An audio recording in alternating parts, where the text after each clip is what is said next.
So what's going on, everyone? It's Mo, and in this video today we're going to talk about the harsh realities of running a pay-per-call business. Now, if you don't know me, my name is Mo. I used to run a SMMA agency, scaled up to 45K a month. Money's great, cash flow is flowing. To switch into a pay-per-call model, where essentially now I just broker phone calls. I kind of get into the whole business model in just a second, so you guys can really understand why this is the best thing ever. But this is gonna be the harsh reality and just the batch, all the bad shit that can happen and everything I'm going through right now, just so you guys have a clear understanding. Maybe you just get into business, or maybe you're trying to get into paper call. Maybe you're running a paper call, empire right now, and you'll have a better understanding. So this last 25, 27 days has been probably one of the hardest days for me, right? When it comes down to me running an actual company. Now, essentially, to give you guys a full breakdown, we're gonna go one by one of everything that's happened and the lessons I've learned from it, and essentially how you can prevent them, just so you have how you can prevent those issues that I went through, and also how you can go and actually move, how you can change your mindset around things. Now, let's talk. So about 27 days ago, I'll be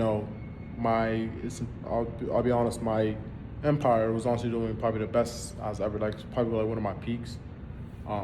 We're slamming a lot of calls every single day, onboarding a ton of agents every single day, and just honestly scaling, right? Right now I'm in the process, I'm trying to take this to $500,000 a month by July or August. And then if when I do hit that, I plan on scaling to $1 million a month by the end of the year, right? You guys hear White Star in the background. But so the first main thing that happened was I lost one of my biggest buyers, right? Now, the way I lost him was also probably one of the craziest thing ever. Now, this buyer actually hit me up about one of my publishers, saying that we were getting calls that we're not actually consuming. They're not actual real calls. They're people that are called that are told to talk to this guy and act like you're qualified, so blah, blah, blah, and then we're gonna pay you XYZ, right? That happened.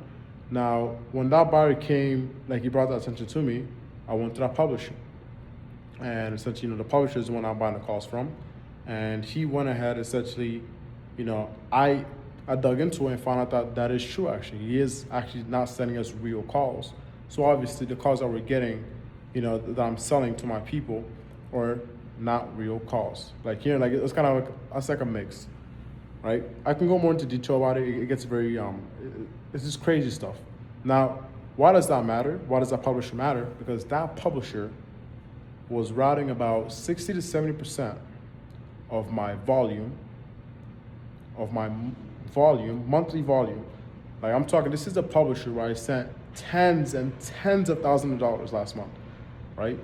Tens and tens, an insane amount of money for calls that he sent to me last month, right? And this is the publisher that wants to room me up. Now, he didn't send me all the traffic, obviously, but he was essentially my top pub when it came to quality. But obviously the quality was good because of the coach stuff that was going on. So I lose one of my publishers, one of our main publishers, and also we lose one of our main buyers, and we lose what all the numbers are tracked on about. Our CPAs are tracked on that, our marketing behind that CPA was all tracked with that publisher, essentially, because we had the highest conversion rate when it came to that publisher itself. So why is that important, and why is that bad? One, I lose someone that has a whole team on board that's buying calls from me. I lose someone that's bringing me a lot of volume, so now it's costing me more money for the people that are buying calls from me right now at the moment. They're not getting the volume that they need, and I'm not able to fulfill the volume, right? Now, all these issues could be mitigated. The main cause of this problem, the main cause why all this happened is because I let my publisher feel too comfortable with me. This dog keeps fucking barking. Why? Come get your dog. Anyways, who cares? Anyways, it comes to the point where essentially, as I was saying, it comes to the point where the publisher felt too comfortable with me, and I essentially let my back, it's not let my back, but I trusted him too much, right? Now that's an issue, right? Because when I trust him, when you start trusting someone a lot, right? We stop listening to his calls, we start pursuing them. That's where he can get your ass kicked. Because when he realizes that you're really comfortable with him and the way I'm speaking to him, he understands that he holds a piece where he's like high with us, right? Even though we're buying most of his traffic, but he trusts us to the point. I mean, like he knows that we trust him to the point that we don't have to QC his calls, and the calls are still closing, but they're not real closes, right? So that happened. Now, obviously, when the agents found out that that was going on, we had to refund a bunch of agents, right? We had to refund a bunch of people on those calls that they bought. So essentially, we pay the publisher and we refund the agents. That's a big hit on both sides. And I'm just middle. That's the harsh things about being a broker, right? Now, shit can't get any worse, right? What else happens after that? We get our processor shut down. Our processor got shut down, and to be honest, that's something I saw was going to happen. I use Stripe because it was the easiest to link with my software, and it works a lot better for software companies, software stuff. But we got messed up. We got our processor got shut down with money held in there, but obviously we still have to make sure our publishers are paid. One thing about being a broker that you should understand, this is one of the most important things ever. Always take care of your publishers, and 90% of the times, always put your publisher on top of whoever's buying your calls, because your publisher is the one that's sending the calls, right? But don't let him take advantage of you, because that's what happened to me. Do not let him take advantage of you. So make sure you have the right expectations are set with that person. So lose a big buyer, right? Publisher, lose a big publisher and have to lose lost a lot of money and lost a lot of opportunity because of that. That costed us a lot of money, let's be honest here. And then 3, our payment processor gets shut down. So those are 3 things that set us back really bad. Now, another thing that I'm dealing with, if you guys don't know, I'm Muslim, so I'm fasting right now. This is the 27th day. And obviously when you're as much as I love Ramadan, I love the peace, I love the whole blessing about it, but the downside of Ramadan is that you don't really have energy. If you don't know me already, I'm a caffeine addict. I love caffeine. I love just, drinking some caffeine or, I drink a lot of caffeine every single day. I'll be honest. I drink a lot of caffeine, right? I look purple now, essentially. But essentially, I can't have caffeine all day. I am now Pacific Standard Time since I moved to Arizona, if you guys don't know. So I'm not Pacific Standard Time, so it means I have to be up at around 6 a.m. And right now it's about 9:30. I'm actually planning on going to bed right now just so I can be up early. So I'm pretty much on my desk from about 6:30, latest about 7 a.m. in the morning. And I'm off my desk at around 8, right? So essentially I'm just here on my desk all day, and you can think about all that work, with all these issues going on, obviously my energy levels are just not the best, right? So I kind of have to work with that, with the energy levels I like. How do you guys like this pool table? But let's get back to the topic. Now, so I don't really have energy. I feel like I want to sleep all day long because just don't have energy, obviously. So it's kind of why, everything's kind of been hard on me. But alhamdulillah for this whole thing. And this thing, it's about to be over soon. I have about 3 more days left. I've been strong with it. I'm never missing a day. I'll never miss a day in my life.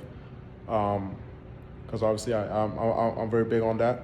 But yeah, there's honestly the main harsh things that are in pay-per-call. But the thing is that you can make a lot of money. You make a lot of money, you have a lot of leverage, and you just make money in the middle, right? I love pay-per-call. To this day, I will pick this over whatever I was doing in the past. I'm making more money with it now, but I'll pick this over anything I was doing in the past, just because of why this business model, why it's so sexy, because I sell phone calls, right?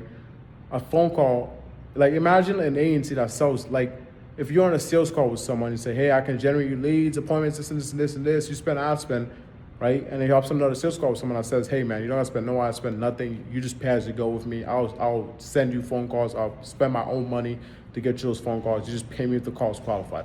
Obviously, he's gonna go with him. We're able to close clients, so I'm talking acquisition is probably one of the easiest for us. All we focus on is product, because the product is so good, because the product is so good itself that people just come to us. People just are mind blown about it. It's I'm gonna send you phone calls. You don't gotta dial, you don't gotta buy leads, you don't gotta buy shared home service leads or this. I'm just sending you a phone call, you get to qualify the person. If it's not qualified, you don't pay me a dime. And guess what? I don't even pay the publisher a dime, because I only pay him if I get paid by the buyer. The shit's sweet. I'm just in the middle collecting the cheese, right? So that's what pay-per-call is, really. It's that simple. You just need a niche, right? You go into that niche, you find buyers, publishers, you find a publisher that has calls, you buy calls, You do an agreement with them. Say, hey, I'll buy calls at 35. Hey, this is my buyer. I saw you calls at, let's say, 55. Boom, $20 margin. You send them 10 calls a day. That's $200 you make every single day off just 10 calls a day. 10 calls a day is so easy to sell, right? Gian is someone, he's one of my mentees, honestly. And he actually, this is way back when, about end of December, he actually booked the call with me, right? Acting like an agent. I wanted to buy calls and just started begging me to coach him. I was at the time where I don't like to do coaching on people that are just not serious, so I wasn't really sure. And like he kind of caught me off guard. But he kept asking. I was like, sure, whatever, man. If you really want me to help you, sure. Now, this guy used to sell leads. He used to sell leads in insurance, and I'm so proud of him. Like, it's insane. Like, I'm so happy for him. But last week, he made $6,000 in profit just brokering calls, right? $6,000 in profit. Keep in mind, for 7 months, you're trying to sell leads, right? Like estimated packages, leads, for 7 months. And he made $600. He made $600 in 6 months. That's $100 a month that he was averaging, right? You might as well get a job at McDonald's at that point, like he's better off at McDonald's. But, like, yes, he got through all the hard part that I didn't that I went through, like all the bad stuff, because obviously he just took my mistakes and just added them, like all my mistakes that I made, just did not do them. And I just told him exactly what to do, and literally made $6,000 in profit last week. Saying he got a $12,000 wire from a buyer literally a few days ago. He's on track to do 60 or maybe 70 this month, and he's been doing pay-per-call for. He started January, like mid-January. I want you to keep in mind. He started mid-January. It's March now, and he's on track to do 60, 70. And I see Gian doing over 100K a month next month. And I see Gian going with me to hit $1 million a month by the end of the year. But yeah, that's pretty much, I hope you guys taking a few things about pay-per-call, about the harsh things about pay-per-call. But essentially, if you guys like this video, you want to watch me scale my pay-per-call ENT to $1 million a month, go ahead and hit the subscribe button. I'll be dropping sauce every single week. I'll try to post about a few times a week, always. But appreciate watching this video. I hope you have a great night. Let's go to crush it tomorrow. Let's wake up tomorrow and make some more money.